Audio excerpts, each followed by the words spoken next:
En termes de vigueur, je pense qu'on a l'intervention parfaite pour aller derrière. Donc moi, contente. Définitivement, Lucille, big up pour le line-up.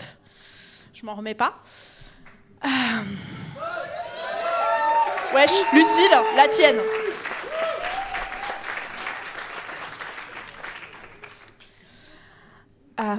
Comment est-ce que je vous explique ce qui va se passer? Merci Flora.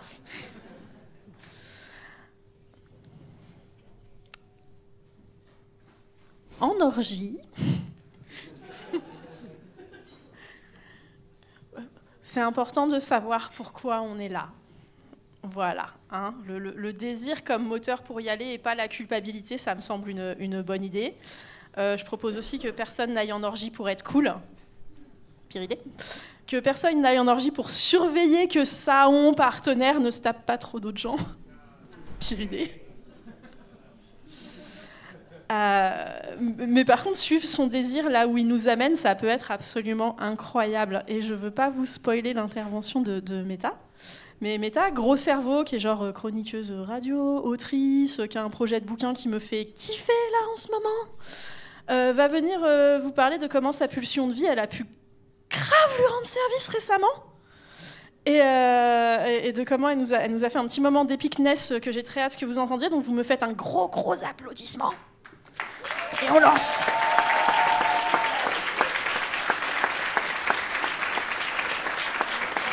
J'ai mes chaussons porte-bonheur.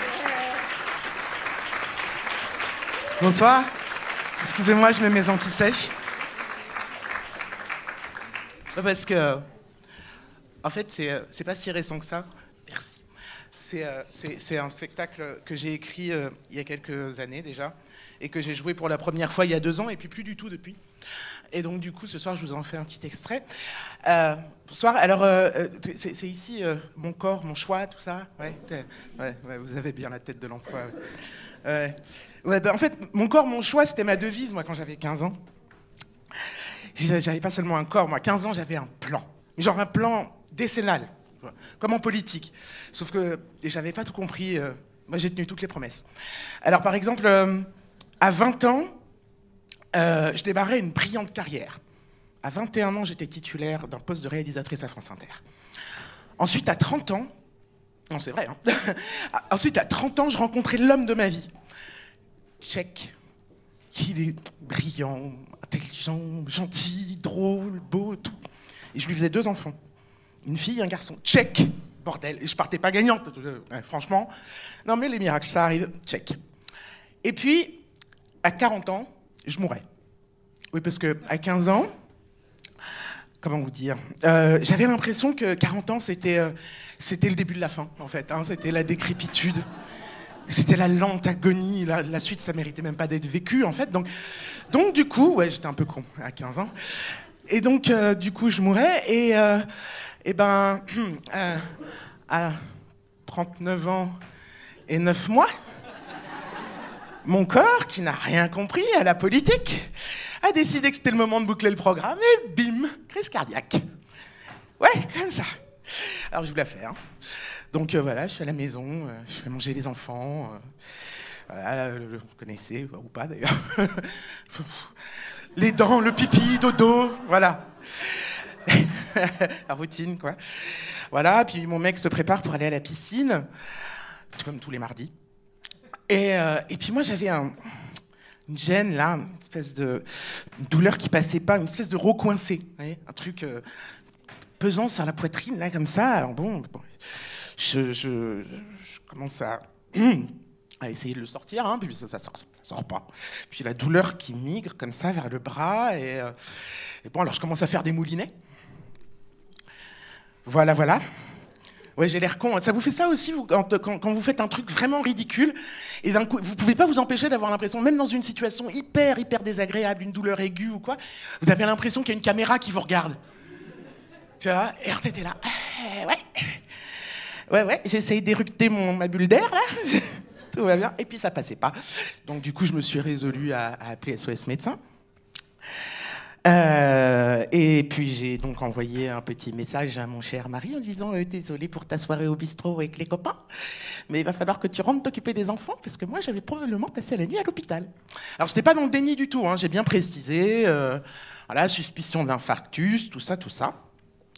Bon, alors moi j'en étais à peu près au moment où je rédige mes dernières volontés, hein, au moment où le ding-dong sonne. Le médecin arrive en même temps que mon mari.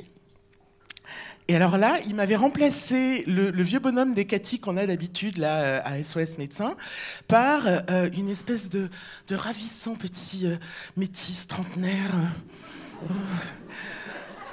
Alors forcément, je lui lance une œillade flatteuse.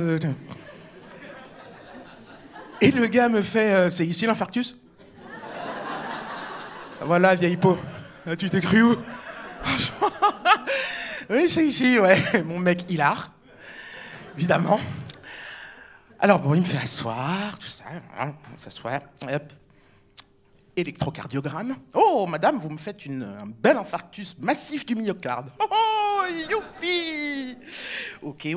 Eh ben, écoute, pendant que monsieur appelle son répartiteur pour qu'il m'envoie une ambulance pour m'emmener à l'hôpital, moi, je commence à virevolter dans la maison. Alors je prépare mon petit baise en ville, hein, parce que bon, à l'hôpital quand même, il faut la petite nuisette, le petit machin, tout ça. Et puis, alors lui, il me regarde faire, mais médusé. Il me regarde, genre, il regarde mon mari en me disant, mais qu'est-ce qu'elle fait? Mon mec, il lui fait, sinon t'inquiète pas, quand Méta faire crise cardiaque, elle toujours faire ainsi. Et donc moi, je fais mes petites trucs et tout, bon, très bien. Et là-dessus, donc le SAMU arrive, donc il sonne. Donc je vais ouvrir. Ding dong, c'est ici l'infarctus. Oui, c'est ici, faites pas de bruit, les enfants dorment. Donc ils entrent.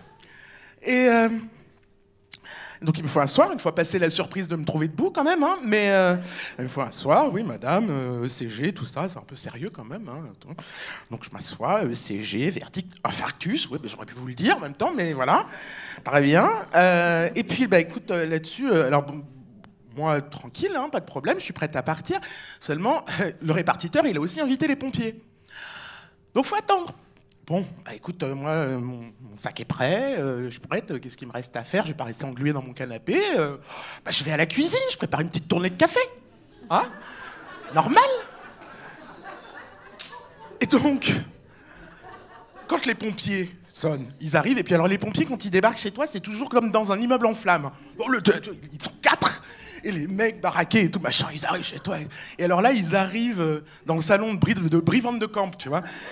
Genre, limite, je jette un coup d'œil suspicieux à leurs bottes, tu vois. Et alors, les gars, c'est ici l'infarctus? Oui, c'est ici, un petit café?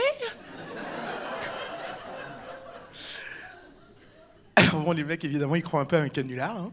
Alors, je suis consciente, hein, ça paraît dingue, comme ça, mais en fait, je crois que j'étais passée, à ce moment-là, de mon corps, mon choix, à une seule solution, c'est la dissociation, tu vois. Toujours militante. Toujours. Non, mais pourtant, c'est pas souvent hein, que j'ai l'occasion de faire Madame aux camélias, comme ça, mourante, alanguie dans mon canapé, comme ça, me faire servir et tout, machin. Non, moi, j'avais chargé le programme Caroline Ingalls, tu sais. Tout va bien, oh, et si je faisais une tarte aux pommes? Donc, les pompiers me font asseoir, le CG, leur tronche quand ils ont vu que c'était pas un canular, quand même, quoi, tu vois. Et non, c'est juste Tati Zinzin qui fait une crise cardiaque. T'inquiète. Du coup, on part à l'hôpital. Et puis, bah écoute, comme j'avais le choix, je suis parti avec le SAMU parce que les 4 malabars, là, c'est bon, j'en avais eu, quoi, tu vois. Le mal alpha, j'avais ma dose pour la soirée. Et donc voilà, on arrive à l'hôpital, tout ça. On me roule dans l'antichambre d'un bloc opératoire. Il y a toute une équipe de schtroumpfs là qui me prépare et tout.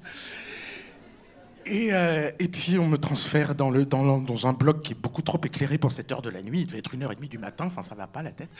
Il y avait des écrans partout, ça clignotait, t'as l'impression d'entrer dans un jukebox, tu vois. Ok, et j'arrive là, on m'installe sur la table, et là arrive le chirurgien.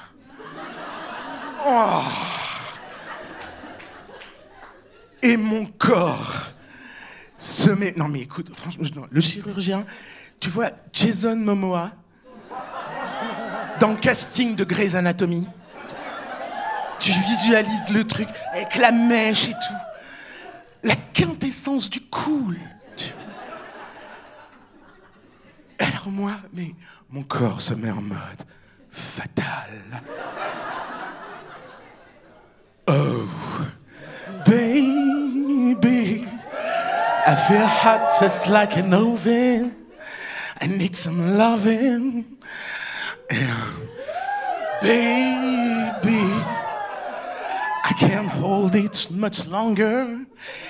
It's getting stronger and stronger. Et alors, donc là, mon chirurgien m'explique avec son délicieux accent grec qu'il va m'introduire...